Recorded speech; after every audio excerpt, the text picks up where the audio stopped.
Olá, meus amigos, boa noite.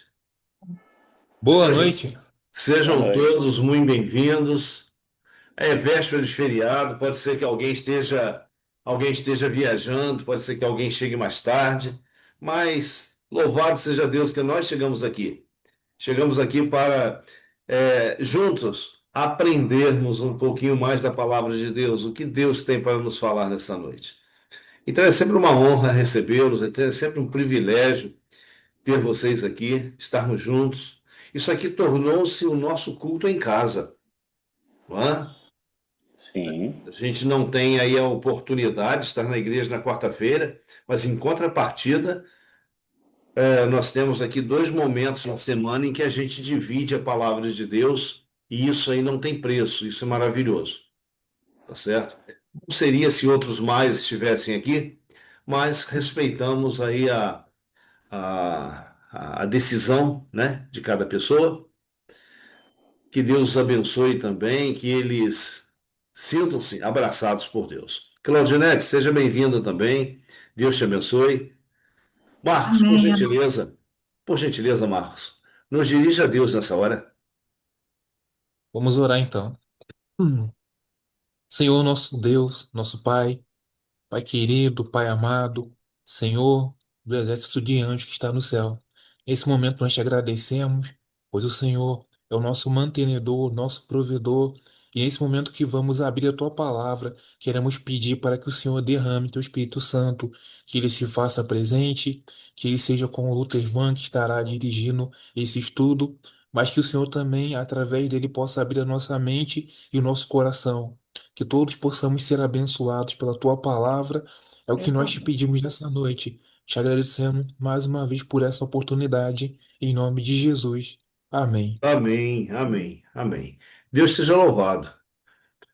Bom, tá entrando aqui em Galaxy A22. Eu não sei quem é, mas a gente vai descobrir, Eu né? acho que era Mariana, não era? Que É a era? Mariana? Ou era o seu Neuci, era um desses dos dois que era.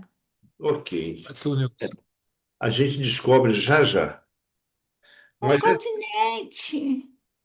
Oi, Uhum. Oi, Claudinete. oi, boa noite a Boa todos. noite. Boa Boa noite. noite. Minha querida, Boa seja noite. bem-vinda. Deixa eu só ver quem é que chegou aqui. Quem é que está no Galaxy A22? Tá quietinho? Tá mudo? O Amor. microfone está desligado também, eu acho. Gente, eu Tá gosto, desligado. sabe, tem uma coisa que eu sempre comento. Eu gosto. Até perguntei ao Omar um dia desse se ele era igrejeiro. E ele disse: sou sim. Eu gosto de estar na igreja, eu gosto de ver os irmãos, eu gosto de abraçar os irmãos, eu gosto de olhar no olho dos irmãos. E eu vou dizer para vocês que aqui também. Eu gosto de olhar daqui e ver o rostinho de vocês aí. Dá outro Com sentimento, certeza. né, na gente do lado de cá. Bom, mas vamos lá. Meus queridos, o nosso tema hoje é Libertos pelo Sangue do Cordeiro. Eu até coloquei na apresentação do nosso estudo de hoje cedo, eu até fiz ali uma colocação. Vocês já repararam como que no mundo hoje as pessoas elas dividem a, a Bíblia, né? Tempo da lei e tempo da graça. Mas isso aí aconteceu no tempo da lei. Não, nós estamos vivendo no tempo da graça. Eu pergunto a vocês: houve algum tempo que tenha sido o tempo da lei? Sempre houve o tempo da graça, desde que o mundo é mundo. Desde que houve pecado, né, Omar? Desde que entrou o pecado. Desde que entrou o pecado. Eu conversando com um amigo faz algum tempo, eu disse para ele assim: por gentileza, me explique Gênesis capítulo 3, verso 21. E ele, mas o que é que diz lá? Não, não, eu prefiro que você leia Gênesis 3, verso 21. Sim, o que você quer saber aqui? Não, eu quero que você me explique esse texto. O texto diz que Deus fez vestes de peles para Adão e os vestiu. como entender esse texto? E à medida que ele ia falando a respeito do texto, eu ia dando uma cutucada com uma interrogação. E num dado momento, ele virou para mim e falou assim: Você sabe, eu leio a Bíblia há tanto tempo e eu nunca tinha prestado atenção nesse texto. Heloísa, boa noite, querida. Boa noite, desculpa o atraso, é que o mercado estava lotado. Eu Ah, fui véspera de feriado é o só seguinte. depois da casa da minha mãe, então. Isso. Mas cheguei. Que bom que você chegou. Muito bem. Então, Oi, gente. então, meus irmãos, Gênesis capítulo 3, verso 21, é a segunda vez que a graça é manifestada no livro de Gênesis. A primeira é em Gênesis 3, verso 15, quando Deus ele diz que ao entrar o pecado no mundo, o descendente da mulher viria para dar fim ao pecado, dar fim a Satanás, ok? Esmagaria a cabeça. Esmagaria a cabeça da serpente, né? E o capítulo 3, verso 21, é a primeira vez que nós encontramos na palavra de Deus essa expressão, sacrifício substitutivo. O que é o sacrifício substitutivo? É quando, vamos dizer, o criminoso está livre para ir embora e o inocente o substitui na pena. Então foi isso que foi feito. Foi isso que foi feito lá no Éden. O cordeiro morre em lugar de Adão, ok? Foi isso que foi feito lá na cruz. Cristo morre em lugar do pecador. E assim sucessivamente. Então, isso é graça. Isso é favor imerecido que o homem recebe ao ter pecado. Recebemos hoje com a aceitação do sacrifício de Jesus e o resultado de permanecer na graça, permanecer cada dia, renovando os votos de entrega da nossa vida a Cristo, o resultado será aquilo que Paulo disse: a coroa da justiça me está guardada, a qual o Senhor justo juiz me dará naquele dia, e não somente a mim, mas a todos que amarem a sua vinda. Então, que a gente possa ter em mente que a graça ela é um presente de Deus desde o início, quando houve o pecado, até um pouquinho antes ali da volta de Jesus, ou até a volta de Jesus. Bom, então hoje o tema que nós vamos tratar é exatamente esse: libertos pelo sangue do Cordeiro. Se vossos filhos os perguntarem que rito, ou seja, que ritual é este, falando ali da Páscoa, respondereis: é o sacrifício da Páscoa ao Senhor, que passou por cima das casas dos filhos de Israel no Egito, quando feriu os egípcios e livrou as nossas casas. Então o povo se inclinou e adorou. Então, nós poderíamos colocar, pontuar, que esse acontecimento, a saída do Egito, aí envolvendo a Páscoa, a travessia do Mar Vermelho, isso aí ano após ano, era contado aos filhos, aos netos, e é interessante que todas as vezes que os pais contavam isso aos seus filhos, eles contavam, vamos dizer assim, conquistando o presente, ou seja, num passado muito próximo, que eles fizeram parte também da travessia. Ok? Então era uma experiência que era revivida por todo israelita aí, sempre no primeiro mês do ano. Bom, vamos lá. O que era a Páscoa? A Páscoa, a festa mais importante de Israel. Ela comemorava o quê? Ela comemorava o livramento da escravidão, o livramento do primogênito por meio da morte do cordeiro, não é? Essa festa anual, ela não era somente uma festa, ela tinha um apontamento. Ela apontava para alguma coisa que ia acontecer lá na frente. Então ela apontava para o tempo em que Jesus se tornaria o sacrifício pascal, ou cordeiro pascal, que nos libertaria dos nossos pecados. Ok? Ô, doutor Ivan, é Oi. interessante você falando assim, me fez pensar, né? Sim, na ordem assim das festas, né? Você vê a Páscoa era a principal, né? E era a primeira também do ano, né? E a gente vê o mistério de Jesus ele seguindo ali a sequência das festas, né? sim, Interessante Marco, como é verdade. Marcos, continua? era só isso, né? A sequência, né? Páscoa, primícias, né? Pentecoste, né?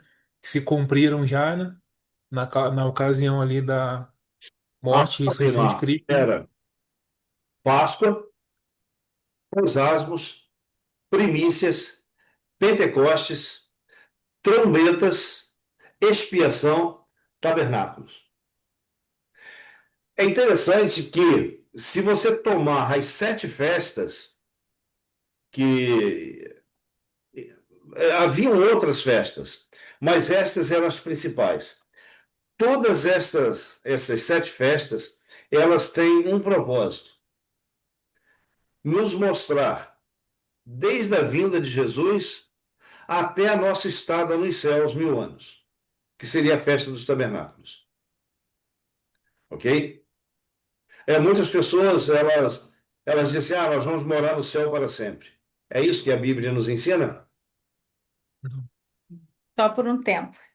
Só por um tempo, 1000 anos. Não é? A palavra de Deus, ela vem nos dizendo em Mateus capítulo 5, verso 5. Bem-aventurados os mansos, porque eles herdarão a Até. terra. Então a terra é a nossa morada. É, Então a Páscoa, realmente, Marcos, ela era a primeira. E quando você olha aí o calendário, não é? Judaico no tempo de Jesus, você vai ver que Jesus ele morre exatamente à tarde, na hora em que o cordeiro ele era sacrificado. Ou seja, até nesse tempo, Jesus, o tempo horário, Jesus ele cumpre a profecia. Não é? Então, no estudo anterior, da semana passada, nós falamos sobre quantas pragas? 9. 9, né? 9. Essas 9 pragas, elas devastaram o Egito. 3 delas caíram na terra de Gósen, todo o Egito foi atingido. A partir da 4ª praga, a terra de Gósen ela foi protegida por Deus, os israelitas foram protegidos por Deus para mostrar a Faraó o favor de Deus com seu povo. Então, cada praga ela tinha uma função. Ela tinha a função de atingir os deuses egípcios. Hoje as pessoas colocam ainda a sua fé naquele santo, naquele outro. Eu tenho fé em, não é? Eu acho que se Deus ele fosse agir da forma como ele agiu lá no Egito, Deus provavelmente ele iria atingir também os santos que hoje existem mundo afora, em que as pessoas colocam a sua confiança, ao invés de colocar a confiança no Deus eterno. E cada praga lá no Egito estava misturada com o quê? Com misericórdia. Se você olhar cada uma das pragas, até antes aqui, até um pouquinho antes da 10ª praga ser derramada sobre o Egito, cada praga era um apelo de Deus ao arrependimento. Nunca foi intenção de Deus que o Egito fosse destruído, que pessoas fossem mortas. Mas às vezes é necessário o ato extremo. O profeta Isaías ele diz que Deus faz algumas coisas e Isaías diz que Atos estranhos. é a obra estranha de Deus. Por Obra quê? estranha. Né? Porque em Deus não está o destruir. E quando você vai para o Novo Testamento e você vê Jesus amaldiçoando uma figueira, também é estranho. Por quê? Ele é vida. Ele é vida. Ele amaldiçoa a figueira, no dia seguinte eles olham e ela secou desde as raízes. Mas às vezes esse ato estranho de Deus era para trazer uma lição que, se assimilada, se aceita, poderia ter livrado a nação judaica lá do dia de Jesus de um perrengue tão grande que passou. né? Uma crise, um sofrimento tão grande, né? Então, aqui no Egito, muitos, conforme nós falamos, muitos aceitaram o Deus de Israel. E quando os israelitas saíram do Egito, essas pessoas saíram ilesas com respeito à última praga, porque confiaram, passaram sangue na verga da porta, que mais? Entraram para cear junto com israelitas e assim a sua casa foi poupada. Outra coisa, se você vem aqui no capítulo 11, você vai ver que Faraó, ele mais uma vez é advertido. Moisés vai até ele e diz para ele: olha, o Egito já está todo devastado, está um caos. Deixa ir o povo de Deus. E Faraó, no seu espírito pertinaz de rebelião a Deus, ele não deixa ir o povo. Então ele se coloca numa condição onde Deus não poderia mais alcançá-lo. Então, um faraó, veja, 80 anos antes, um faraó havia decretado a morte de todos os bebês. Você lembra lá nos dias de Moisés, quando Moisés nasceu? Aquele faraó daquela época, ele decretou a morte de todos os bebês do sexo masculino. Agora, outro faraó, 80 anos depois, agora nos dias de Moisés, o Moisés ancião, outro faraó deveria colher o resultado dessa crueldade na morte do seu primogênito. Aquela dor que foi derramada sobre o povo hebreu no cativeiro 80 anos antes e a rebelião do faraó atual, ele iria poder sentir na sua própria pele, na sua própria casa, o seu povo, aquilo que o povo de Deus sofreu no passado. Então, pela contínua rejeição aos apelos de Deus, Faraó ele fora privado da proteção divina. Os pecadores, né? Olha para os nossos dias, olha para a volta de Jesus. Tem muita gente que diz assim: não, Deus é bonzinho, Deus é amor. Já ouviram isso? Deus é amor, ele não vai destruir. Espera aí. Deus é amor? Sim. Mas Deus é justiça? Também. Também é justiça. Não é? E as pessoas elas se apegam, elas se escoram nessa ideia de que Deus é amor e que vamos dizer, na última hora elas vão ser salvas, vão ser aceitas e tudo mais. Gente, salvação é um resultado. Resultado de quê? De dependência de Deus. Resultado de entrega a Deus. Não existe salvação, não existe glória, não existe coroa eterna sem entrega, sem dependência de Deus. Né? Hoje, estamos vivendo um tempo de misericórdia. Vocês concordam? Sim. Nós poderíamos dizer que é o último tempo de misericórdia que nós estamos vivendo. Sim. O que eu tenho que fazer? Eu tenho que colocar minha casa em ordem com Deus. Eu tenho que, pela graça de Deus, suplicar o Espírito Santo para que eu tenha poder de deixar de lado, abandonar aquilo que interfere no meu relacionamento com Deus e interfere na minha estada nos céus. E agora, o que diz? Por intermédio de Moisés, Deus advertiu o Faraó pela última vez. 10 vezes. Veja, 10 vezes Deus trabalhou para que o coração de Faraó fosse mudado. E ele não quis.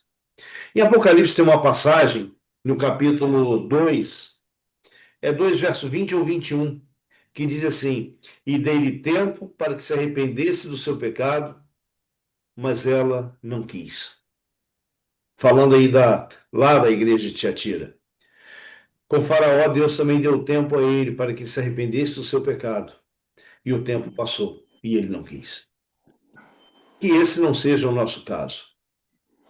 Deus tem trabalhado em nossos corações. Que a gente não resista à influência do Espírito Santo, mas que a gente possa dizer para Deus: Senhor, eis-me aqui, transforma-me. Heloísa, por gentileza. Quando o pedido para o livramento de Israel fora pela primeira vez apresentado ao rei do Egito, fizeram-se advertência das mais terríveis pragas. Foi ordenado dizer a Faraó: assim diz o Senhor, Israel é meu filho, meu primogênito, e eu te tenho dito, deixa ir meu filho para que me sirva, mas tu recusaste deixá-lo ir. Eis que eu matarei teu filho, o teu primogênito. Posto que desprezastes pelos egípcios, os israelitas haviam sido honrados por Deus, tendo sido separados para serem os depositários de sua sua De sua lei. de sua lei. lei. De sua Isso. lei. Obrigado, Heloísa. Queridos, olhem, sente que palavras pesadas essas de Deus. Israel é meu filho, meu primogênito. Eu te tenho dito, deixa ir o meu povo, para que me sirva. Mas se tu recusares, eu matarei o teu primogênito. Uau! Pesado, né, Letícia? E ele perdeu, né? Sabe o que acontece? Muitos filhos não vão estar nos céus por causa dos seus pais. O filho de Faraó não vai estar nos céus por causa do seu pai. Que responsabilidade nós temos com os nossos filhos? Aquilo que nós passamos, a herança que nós deixamos para eles. Ok? Bem, vamos lá.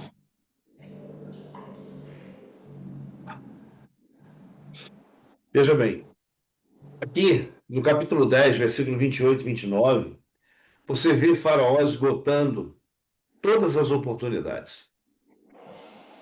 O texto diz: disse, pois, Faraó a Moisés: retira-te, guarda-te, que não vejas mais o meu rosto, porque no dia em que vires o meu rosto morrerás.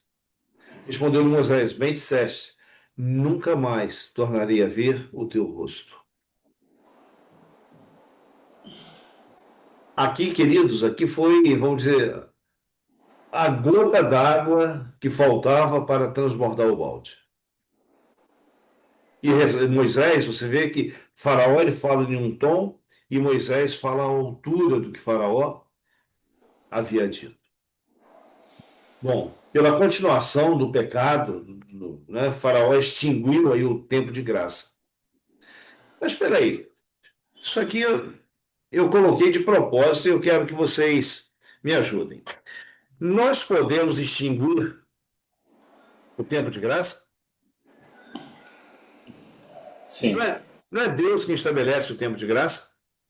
Mas se você não ouve a voz de Deus, isso é o pecado contra o Espírito Santo. Se você rejeita, então o teu tempo de graça também foi extinto.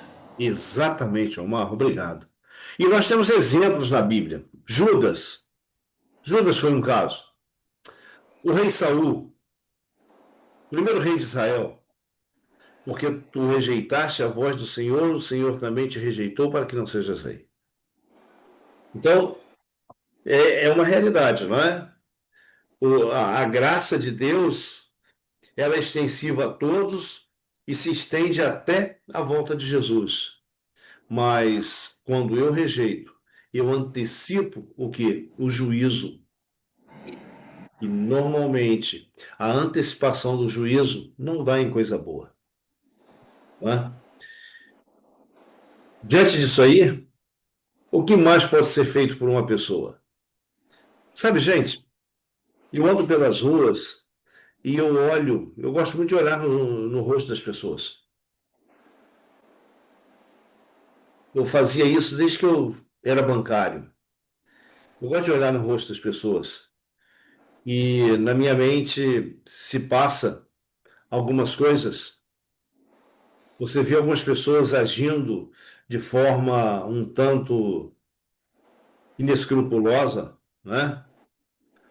E você querendo ou não, você se pergunta: será que o tempo de graça dessa pessoa já se encerrou?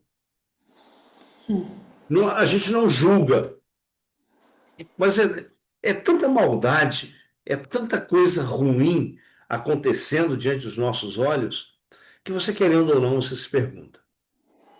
Mas nós vamos ver na segunda-feira que vem que casos que para nós parecem perdidos são casos solucionados para Deus, né? Então, cada pessoa ela estabelece um limite até onde Deus pode ir. Interessante também nessa questão aqui, a Bíblia ela não fala em Salmo 50 e no Salmo 24 que a terra pertence a Deus, todos os que nela habitam e tudo que nela há, Sim. não é? Sim. Mas Deus é soberano, certo? Ele é dono do tempo, ele é todo-poderoso. Mas Deus tem limite? Sim. Nós podemos colocar limite para Deus? Sim. Em Nessa tudo, questão, sim. Ele estabelece regras e essas regras têm limite. não é? E é interessante, Omar, que o ser humano, ele também pode colocar limite à misericórdia de Deus, E vai rejeitando, não rejeitando. é? Então, É. a rejeição da, das ofertas de Deus chega a um ponto em que, como o Omar falou, a pessoa não ouve mais a voz do Espírito Santo. A atuação do Espírito Santo deixa de ser sentida no coração e não há mais nada que possa ser feito para resgatar esse pecador. Não é Deus quem fechou a porta, não é? Mas a própria pessoa, ela colocou um limite até onde Deus poderia agir na vida dela. Então veja, exatamente isso vai acontecer o quê? Um pouquinho antes da volta de Jesus. Ô, Letícia, você já ouviu aqui algumas vezes, e para alguns, de repente para Claudete, seja uma expressão nova, mas a gente sempre fala do fechamento da porta da graça, não é? Sim. A gente olha para os dias de Noé, você vai ver, Noé fez o último apelo, né? Os animais entraram na arca, Noé faz a última mensagem, o último sermão, o último apelo, e o povo zombou dele. De repente, Noé entra na arca, uma mão invisível fecha aquela arca, aquela porta, sela. Ali foi o fechamento da porta da graça. Quem estava dentro estava salvo. Quem estava fora estava perdido. O mesmo exemplo, você vai para Mateus capítulo 25, você vai encontrar lá esse, é, essa ideia. Qual é? 10 virgens estão esperando o noivo. De repente o noivo se atrasa, e quando é meia-noite, elas dormem, né? E quando é meia-noite, alguém brada: olha, o noivo, o noivo, o noivo, e todos acordam. 5 delas estão preparadas ali com um azeite de reserva e 5 não estão preparadas. Ou seja, não tem azeite de reserva. E de repente, aquelas que estavam despreparadas falam para as que estavam preparadas, que tinham azeite de reserva, o seguinte: dá-nos um pouco do teu azeite. E elas dizem: não, não podemos. Se dermos para vocês, vai faltar para nós. Isso aí é muito significativo. Por quê? Relacionamento, você não pode pegar emprestado com alguém. Comunhão com Deus, você não pode pegar emprestado com alguém. Não é? Então, o azeite ali, que é aquelas displicentes, aquelas que são chamadas de nécias ou loucas, o azeite que lhes faltava, o azeite é símbolo do Espírito Santo. Então, entenda uma coisa: o Espírito Santo é algo, o poder do Espírito Santo é algo que cada um tem que fazer a sua reserva diária, buscando em Deus, suplicando: Senhor, encha-me. Nós somos vasos, Senhor, encha esse teu vaso com teu espírito. E é isso que nos dá poder para sermos vencedores cada dia. Ok? Então, queridos, um pouco antes da vinda de. Aí aquelas moças que tinham azeite falam para as outras: não, não, faça uma coisa, saiam e vão ao mercado comprar. E elas saíram. Só que a Bíblia não diz que elas encontraram azeite. A Bíblia não diz. Por quê? Porque não, porque o mercado, vamos dizer, o mercado estava fechado. Era meia-noite, o mercado estava fechado. E elas voltam, cabelos desgrenhados, roupa suja, e elas batem na porta. Só que o texto diz que a porta havia sido fechada. Fechado. Quem entrou para as bodas participa das bodas. Quem ficou do lado de fora não participa das bodas. Então havia um tempo ali para a arca de Noé ser fechada. E havia um tempo também para as bodas. E há um tempo também para o fechamento da porta da graça, um pouquinho antes da volta de Jesus. Só entenda uma coisa: nos dias de Noé, todos tiveram a oportunidade de tomar a sua decisão ao lado de Deus. Os que tomaram, entraram, 8 almas, e uma multidão imensa do lado de fora. Antes da volta de Jesus vai ser a mesma coisa. A oportunidade será dada, o convite será feito a todo ser humano. Cada um terá a sua oportunidade de, vamos dizer, ou de mudar de lado, ou permanecer do lado certo. Quando cada caso tiver sido decidido, o Espírito Santo deixará de atuar para a conversão. Nada mais poderá ser feito. Então, meus queridos, entendam, você precisa, eu preciso, nós precisamos ter uma experiência com Deus diária. A gente não pode pegar carona no que o pregador fala, pegar carona naquilo que nós fazemos aqui cada dia que estamos aqui. Não. Você tem que ter a tua experiência com Deus aí no estudo da palavra, da oração, da dependência, da busca do Espírito Santo. Sabe, Moisés, ele quando ouve essas palavras de Faraó, eu imagino Moisés raivoso, furioso, indignado. Por quê? Veja bem, o Faraó e seus oficiais, eles eram responsáveis pelo destino de muitas pessoas. A atitude dele, Faraó, em relação ao Deus vivo, determinaria não apenas ali o futuro dele, mas o futuro da nação. Sua recusa em se submeter a Deus, mesmo diante das evidências, 9 evidências Deus havia dado para que ele se arrependesse. Né? A última evidência, ela seria uma terrível tragédia para todo o povo egípcio. Poderia ter sido evitado? Poderia.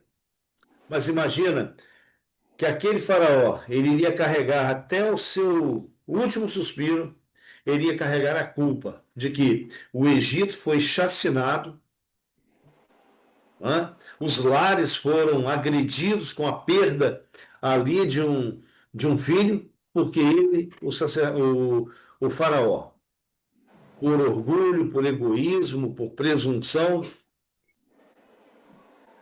por enganar-se a si próprio, tomou uma decisão errada. Bom, então, a nona praga, ela durou 3 dias. Interessante, Omar, eu Sim. estava relendo sobre as pragas, somente, somente a primeira praga e a nona que tem tempo. Já reparou isso? Não tinha reparado também, não. Eu fui reparar isso dessa vez. Veja, Aham, a primeira praga ela durou 7 dias. sim. E a nona durou 3 dias. E a nona praga, ela foi um período de trevas tão densas, como nós falamos semana passada, que era impossível você enxergar um palmo aí Sim. à frente do seu nariz, vamos dizer assim, não é? Mas por que essa nona praga, ela foi um tempo de um tempo de 3 dias, né? Aí para o povo egípcio. Olha, olha a misericórdia de Deus. Foi um tempo de reflexão? Sim. Sim, claro, é. Com certeza. Ué, só de você, imagina você pegar o teu animal, o de estimação, né? Porque você imagina um novilho e durante 10 dias você preparar esse novilho sabendo que no 10º dia, no 14º dia você sacrificaria, né? Só isso daí já é mais que uma preparação, né? Imagina, pá. Houve sim muita preparação para isto. Eu vejo aqui, Omar, Heloísa, esses 3 dias para o povo egípcio foi um tempo de reflexão. Eles puderam olhar para trás, olhar para a praga que eles estavam vivenciando, participando dos efeitos dela, e ver que o Deus de Israel havia feito tudo aquilo, que vidas foram poupadas até aquele momento. Então a misericórdia divina estava dando ali ao Egito, às famílias egípcias, aos lares, aos pais, estava dando o quê? Mais uma oportunidade. Só que agora era a última de fazer o que era certo. E quando Moisés ele sai da presença do faraó, eu disse que ele saiu raivoso, furioso, irado. Por quê? Não era uma ira contra, vamos dizer, contra o faraó ou contra o reino do Egito. Não, não. É que ele sabia que aquela praga ela iria atingir todos os lares. Em cada lar haveria choro, haveria angústia, haveria sofrimento. Por quê? Porque o orgulho do rei do Egito foi o responsável pelo choro de uma nação. Então, o mesmo acontece hoje. Olha os governantes do mundo. Eles tomam decisões. E quando são decisões justas, todo o povo é beneficiado. Mas quando são decisões insensatas, todo o povo padece. A gente não precisa ir olhar isso lá fora, é só a gente olhar dentro do nosso país, né? Tem decisões que o povo vibra e tem decisões que o povo se torna amargurado, né? Bom, vamos lá. 3 dias de reflexão para o povo egípcio. Mas para o povo hebreu, também Deus deu orientações. Eu consegui enumerar, dentro do capítulo 11 e 12, 6 orientações. A primeira, está no capítulo 11, versículo 2. Quem poderia ler para nós o capítulo 11, verso 2?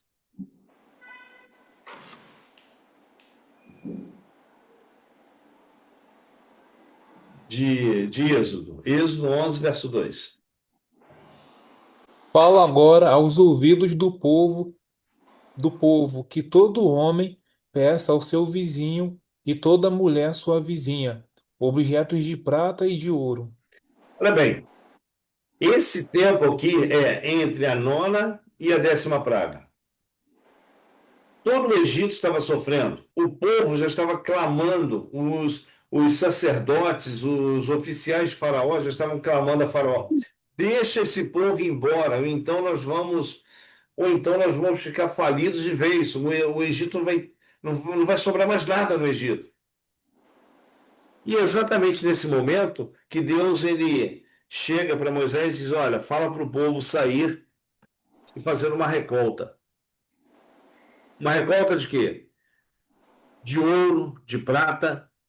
E olha, digo para vocês sem medo de errar: os egípcios queriam tanto que o povo de Israel fosse embora o quanto mais rápido possível, que eles deram abundantemente da, dos seus bens aos israelitas para que fossem embora. A maior bênção seria Israel ir embora. Ou então iam perder tudo de vez. Então, essa foi a primeira orientação que Deus deu ao seu povo. A segunda orientação, capítulo 12, verso 2. O que que nós lemos?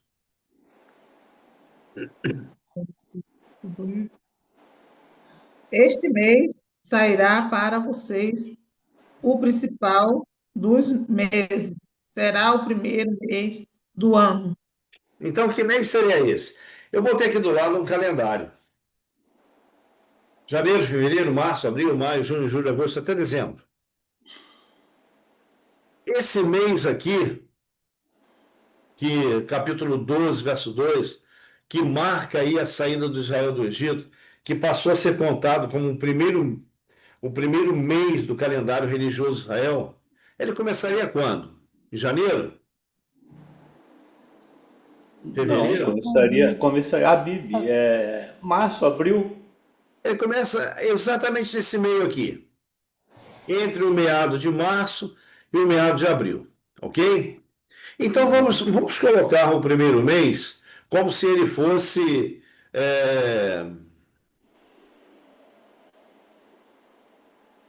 Vamos colocar o primeiro mês como se ele fosse março, tudo bem?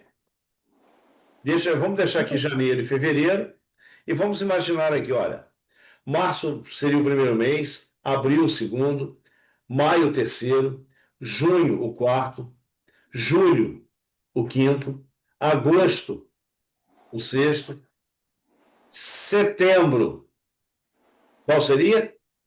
Sete. Sete. Sete. O sétimo. Então, olha só, setembro, sétimo mês. Outubro, oitavo mês. Novembro, novembro, nono mês. Dezembro, dezembro, décimo mês. E qual seria o 11º mês? Janeiro, Janeiro. E o 12º? fevereiro. Fevereiro. Você já tinha reparado isso no nosso calendário? Uhum. Se setembro. Por que setembro, setembro, é o nono mês do nosso calendário? Por que outubro, outubro, é o 10º mês do nosso calendário? Por que novembro, novembro, é o 11º mês do nosso calendário? Então, gente, nós celebramos a Páscoa há poucos dias atrás. E foi em que mês? Março. Não, foi Passagem princípio de abril, né? Foi entre princípio de março, abril. entre março e abril. Por quê? É. O primeiro mês ele começa meados de março e termina meados de abril. Então, o calendário religioso bíblico, ele não começa em janeiro como o nosso calendário começa. Ele começa entre março e abril. E você vai chegar lá direitinho em dezembro como o 10º mês e não como o 12º mês. Ok? É uma curiosidade somente que eu falei, eu vou dividir com meus queridos mais novos. Bom, a terceira orientação. O que nós lemos? Letícia, você quer ler para nós? É o capítulo 12 12, do versículo do 3 3 ao ao 6. 6. É aquilo que o Omar falou agora há pouco. Ah, tá. Então vamos lá, 12 do 3 ao 6, né? Isso. Falai a toda a congregação de Israel, dizendo: aos 10 deste mês, cada um tomará para si um cordeiro, segundo a casa dos pais, um cordeiro para cada família. Mas, se a família for pequena para um cordeiro, então convidará ele o seu vizinho mais próximo, conforme o número das almas, conforme que cada um puder comer. Por aí os calculareis quantos bastem para o cordeiro. É até 6, né? Isso. O cordeiro será sem defeito, macho de 1 ano. Podereis tomar um cordeiro ou um cabrito, e o guardareis até o 14º dia desse mês. e todo o ajuntamento da congregação de Israel o Imolará. imolará no crepúsculo da tarde. Então, olha só, isso aqui era uma preparação que não podia ser passada por alto. No início era em que dia que o povo deveria pegar esse cordeiro, separar esse cordeiro? No Aos décimo, 10 do mês. Lá no dia, vamos colocar assim, um exemplo, dia 10 de março, vocês separam o cordeiro e guarde até o 14º dia. O que isso aí traz para nós? Que ensinamento essa ilustração traz para nós?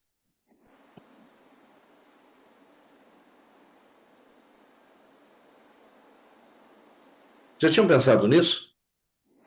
Isso aqui é um ensino. Qual é o ensino que Deus está trazendo para nós nesta noite a respeito disso aqui? Separa no dia 10 e guarda até o 14º dia. Preparação. Preparação? Sabe, gente, eu tenho observado uma coisa. Meditação. Quantas vezes nós fazemos a obra de Deus assim meio que às pressas, No automático. no automático, de improviso? E sempre quando isso acontece, nós chegamos lá na frente e a gente viu que aquilo que poderia ter sido feito de uma forma bem feita ficou a desejar. Então, separando aqui no 10º mês, a pessoa, o pai da família, podia ir lá e escolher o melhor. O melhor. Ele tinha tempo para fazer isso. Chegar lá no curral, né, no aprisco, não, aquele ali, ele está mais bonito, ele está mais gordinho, enfim, ele se caracteriza mais com o Cordeiro Pascal do que os demais. Mas se o camarada chegasse aqui no 14º dia e fosse lá às pressas, ele poderia pegar um aleijado, um manchado e etc. Interessante que são 3 características. Aqui nesse verso nós temos 2. Nós temos, o cordeiro será sem defeito. defeito. Também deveria ser sem mancha e macho de 1 ano. Então, sem defeito, sem mancha e macho de 1 ano. O cordeiro ele morreria na sua plena força. Cristo ele morreu na sua plena força. Jovem, sem defeito, ou seja, ele não foi atingido pela genética do pecado. Cristo também teve um ministério sem defeito, ok? Mas também um cordeiro branco. Ele aponta para a pureza. Cristo não teve pecado, ele foi puro e morreu na sua plena força. Então, 3 orientações, 3 instruções Deus nos dá aqui nesse texto. A 4ª instrução que Deus dá aos israelitas. Aquele cordeiro, lá no 14º dia, ele seria imolado, ou seja, ele seria morto. E o sangue dele seria pego, tomado em uma vasilha.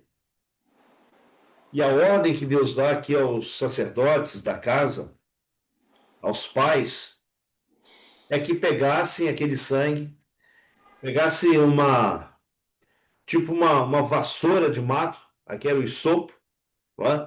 Molhasse no sangue e passasse nas vergas da porta. Então o texto diz: e todo o ajuntamento da congregação de Israel o imolará, ou seja, o matará no crepúsculo à tarde, ou seja, próximo ao pôr do sol. Tomarão do sangue e o porão em ambas as ombreiras e verga da porta, nas casas em que o comerem. Eu pergunto, oi? Ué, sumiu todo mundo? Não, não, está aqui. Não, Perdão. É que para mim é que sumiu. Perdão, gente. Então, eu pergunto a vocês, isso Isso aqui era algo muito importante? Sim. Sim. Por que que isso aqui era muito importante? Um sinal, né? Para proteger essas casas, né? Isso aí foi um aviso isso aí as casas que estivessem com essa marca, né? Ungido, sei lá, estavam protegidos todos que estavam ali dentro, né? Ah, muito bem. Ok. Questão de vida ou morte. Aqui, Letícia, era uma questão de vida ou morte. Interessante é que todas as outras instruções Deus falou uma única vez. Mas essa aqui, olha só. Deixa eu só passar. Deixa eu só passar essa aqui, eu vou mostrar para vocês. Então, naquela noite, aquele cordeiro, a quinta instrução seria que aquele cordeiro, a carne dele deveria ser assada no fogo. Não poderia ser cozida em água. Teria que ser assada no fogo. Deveriam comer aquele cordeiro com pães asmos, ou seja, pães sem fermento e ervas amargas. Ok? Já fala um pouquinho sobre isso aqui. Deixa eu ver aqui. A sexta orientação é a seguinte: olha, vocês vão comer, vão participar da Páscoa já com as mochilas nas costas, Apressadamente. apressadamente. Já calçado, certo? Com dinheiro já para o ônibus.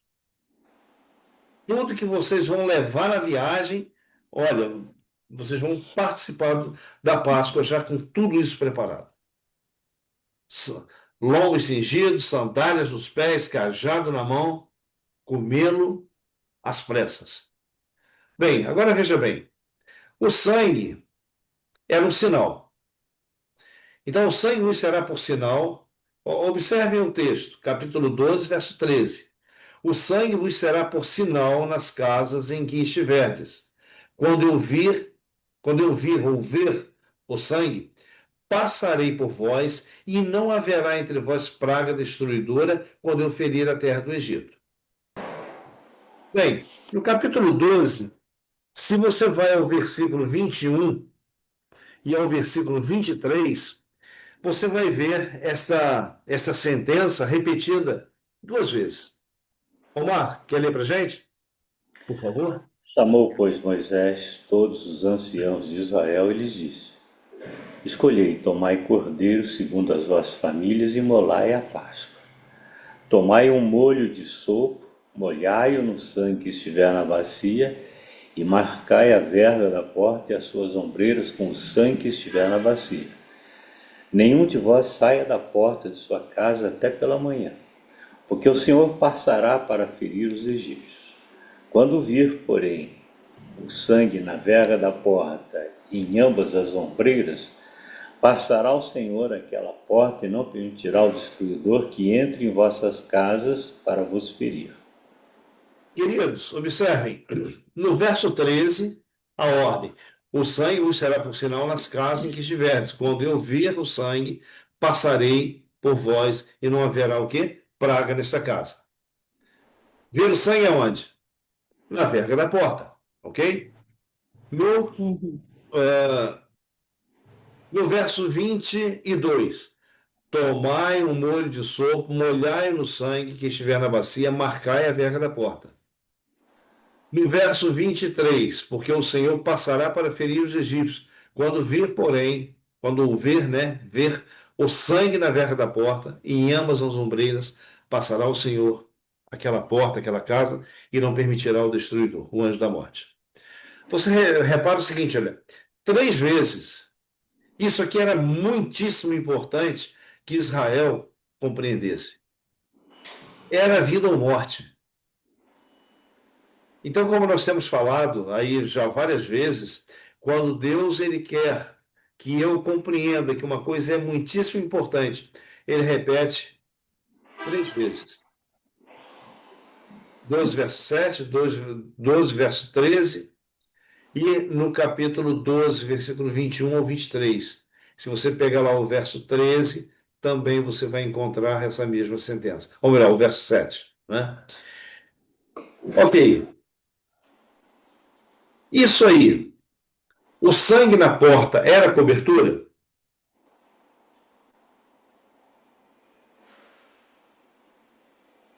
Eu acho que era proteção divina, né? Não sei. Sim, mas era uma cobertura Ah, Sim. também, também? Sabe, também. o Sim. Claudinete, Hum, nós precisamos ser cobertos pelo sangue do Cordeiro, hum, remidos e lavados pelo sangue do Cordeiro. é. Olha só. Ah, deixa eu voltar aqui atrás, que eu ia falar antes. Opa, aqui. Aqui. Interessante também, que o Heloísa, que no período da Páscoa, os pães que tivessem em casa, todos eles deveriam ser de que tipo? Assado. Assados, sim, mas qual ingrediente que eles não poderiam ter? Fermento. Fermento nenhum. Fermento nenhum. Por que não ter fermento nenhum? Porque o fermento ele é um símbolo do Pecado. Pecado. pecado, né? O fermento ele é um símbolo de escravidão também. Isso aí lembrava a escravidão, o pecado que o povo viveu quando no Egito. As ervas amargas, o que é que elas simbolizariam? Porque a Páscoa era para comer carne assada, pães asmos e ervas amargas. Eu já ouvi alguém falar, mas eu esqueci. As ervas amargas era símbolo do amargor que o povo de Israel passou quando escravo. Não é? Foi você mesmo. Então, toda vez que eles comessem a erva amarga na Páscoa, eles se lembrariam de quão terrível era a escravidão. Agora, um detalhe: a carne assada. Para comer o cordeiro, não podia chegar lá, quero um pedaço daqui. Tinha havia uma orientação que o povo deveria seguir. Você lembra, Omar, qual era essa orientação? Não me lembro, mas eu só sei que o cordeiro deveria ser assado, não poderia ser cozido, que todo cordeiro deveria ser comido, mas se sobrasse alguma coisa, deveria ser queimado. Sim, Não poderia ficar nenhuma sobra para o dia seguinte. ok. Deveria ser totalmente consumido. Consumido, né?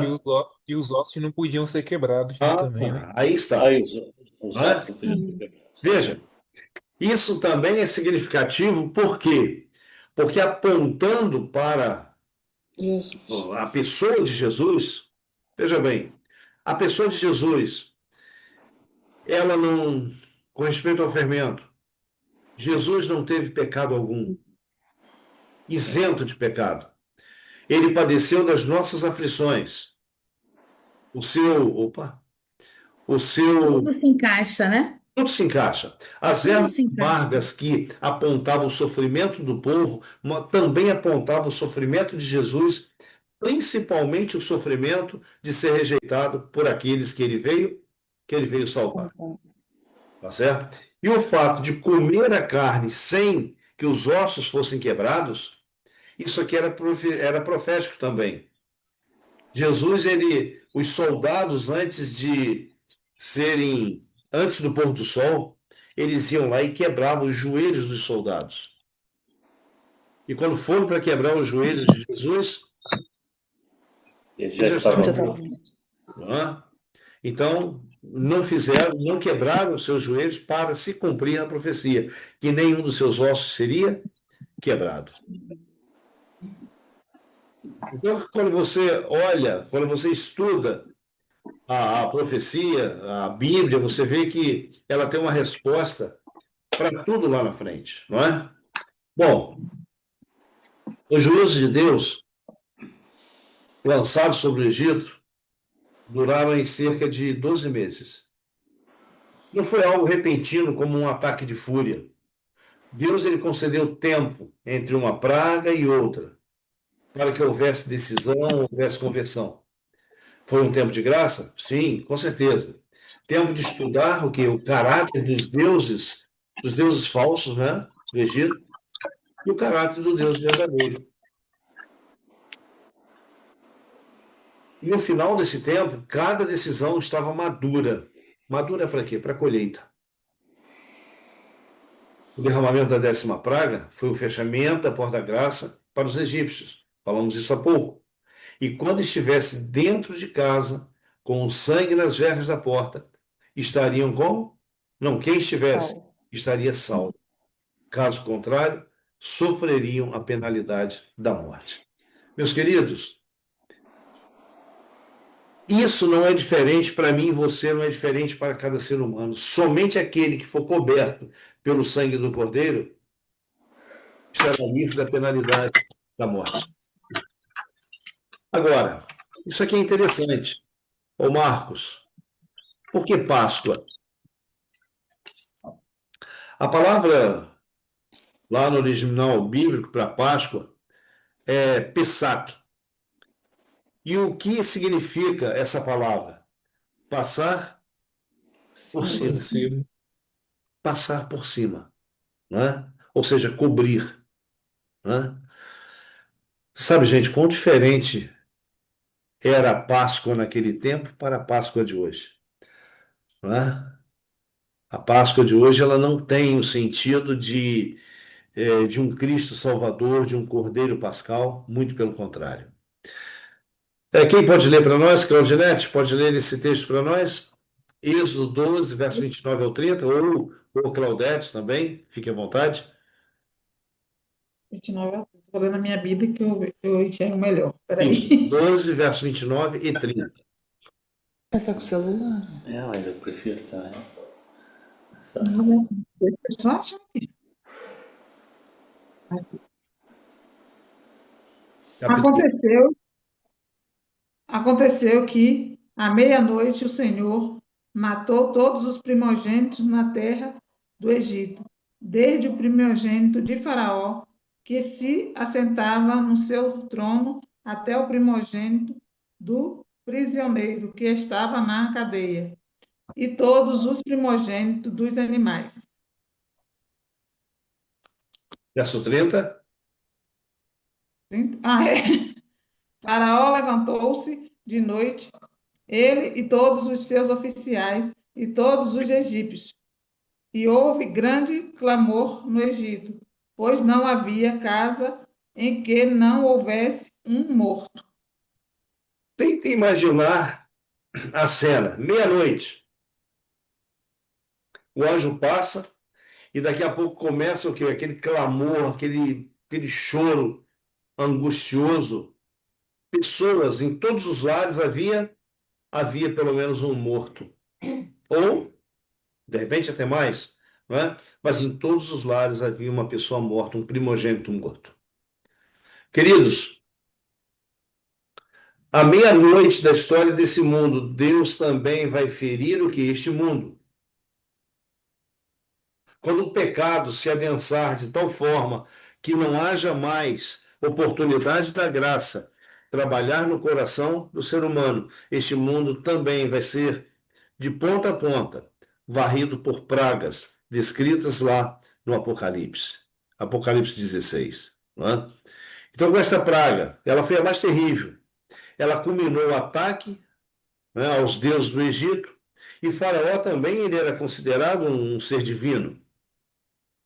E como herdeiro do trono, o pequeno Faraó, o texto vem dizendo que ele já se assentava ao lado do pai no trono, não é? Ele também era visto como um pequeno Deus, né? Ou como um ser divino. Os egípcios adoravam animais, o boi, né? Carneiros, vacas, serpentes. Se você via toda aquela indumentária do faraó por cima da sua testa, é sempre uma serpente. Acha. Crocodilos, gatos, rãs e outros animais por aí fora. Mas os primogênitos desses animais que eram adorados lá pelos egípcios também morreram, incapazes de quê? De proteger a si próprios. E o pior, o faraó, que era tido como um deus, um ser supremo, também foi incapaz de proteger o seu próprio filho. Meus queridos, o capítulo 12, versículo 31 e 32, cumpriu-se exatamente como Deus havia dito antes, que chegaria um tempo que eles seriam o quê? Mandados embora, expulsos do Egito. Chamou Então chamou a Moisés e Arão quem? Faraó. E lhes deu uma ordem: ó, levantai-vos, saí do meio do meu povo, tanto vós, vossos filhos, ide servir ao Senhor como tendes dito.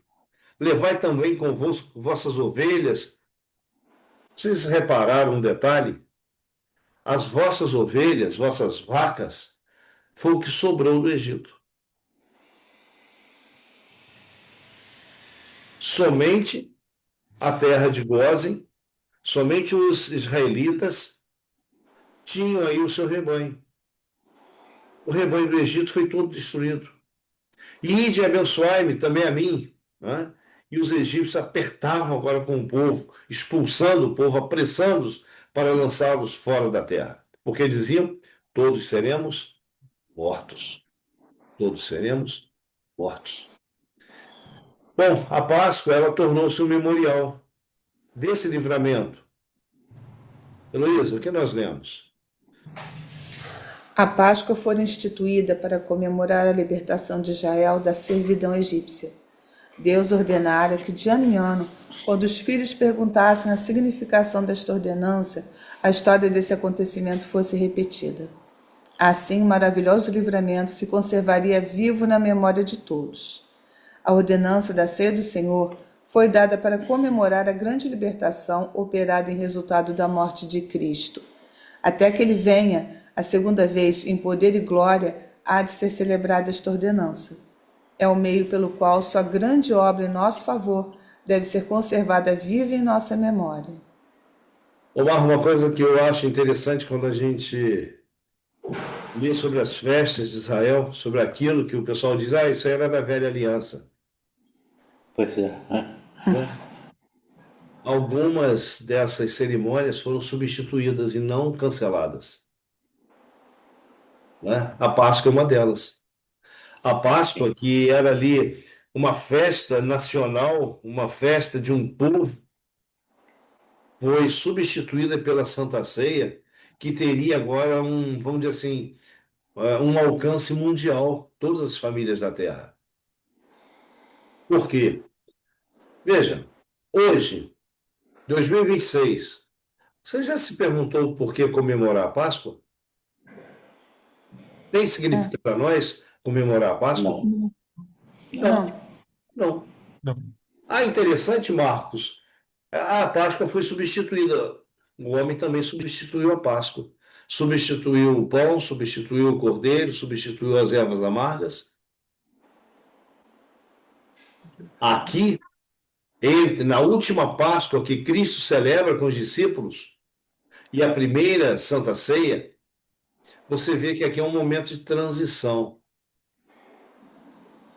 Ok? Jesus chega para o... Veja, na Páscoa estava o quê? Estava o pão. Na Santa Ceia também estava o pão. Ok? O cordeiro estava na Páscoa, mas o cordeiro também estava na Santa Ceia. Não o animal morto, mas o próprio Cristo, o cordeiro pascal. Então aí houve essa transição, né? Foi a substituição, a Santa Ceia substituindo a Páscoa. Então, como nós falamos, uma cerimônia substituída. Na quinta-feira à noite, ao pôr do sol, antes de sua morte, Cristo realiza as duas cerimônias. Não foi uma só, as duas. Ele chega, entra, participa da Páscoa com os discípulos, depois ele toma uma bacia, lava os pés aos discípulos, e depois, então, eles comem os pães ázimos, ou pão sem fermento, não é? Ou melhor, aqui embaixo, o pão sem fermento, o mesmo pão ázimo da Páscoa, e o suco de uva. E ele dá uma ordem aos seus discípulos, dizendo: esse pão é o meu corpo, simboliza o meu corpo. Isso aqui não é transubstanciação, que o pão se torna o corpo de Cristo. Não. Isso aqui é uma representação do corpo de Cristo. O suco da uva é uma representação do sangue de Cristo. Então, nessa noite, aí nessa Santa Ceia, a gente vê o cumprimento profético. O Cordeiro de Deus seria imolado, seria morto. Quando? Exatamente no dia da Páscoa. Bem, regularmente a gente celebra a Santa Ceia. E nós poderíamos dizer que nós celebramos duas coisas. Nós celebramos a morte de Cristo até que ele venha, mas nós celebramos também uma reentrega. Ok? Os votos que um dia nós fizemos lá no batismo, nós os renovamos novamente cada vez que participamos da Santa Ceia. Bom, o que a Páscoa não é? A Páscoa ela não é ovo de chocolate, ela não é coelho. O mundo também substituiu o sentido da Páscoa, que apontava para a redenção, colocando elementos do paganismo para representar a Páscoa. Né? Então, a Páscoa deveria nos trazer à memória o quê? O grande sacrifício de Jesus. Eu fico pensando que os israelitas, eu não sei o alcance que eles tinham disso, mas eles participavam da Páscoa, e aqueles que tinham aí uma visão mais aguçada das profecias, eles olhavam para o futuro e esperavam aquele Cordeiro, o verdadeiro Cordeiro, que iria libertá-los dos seus pecados. Queridos, na cruz, Cristo tomou o teu lugar, o meu lugar. Para quê? Para que nós pudéssemos ter a vida que pertence a Ele, vida eterna.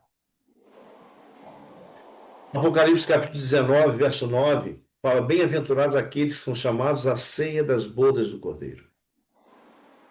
Por que nós temos esse texto em Apocalipse 19?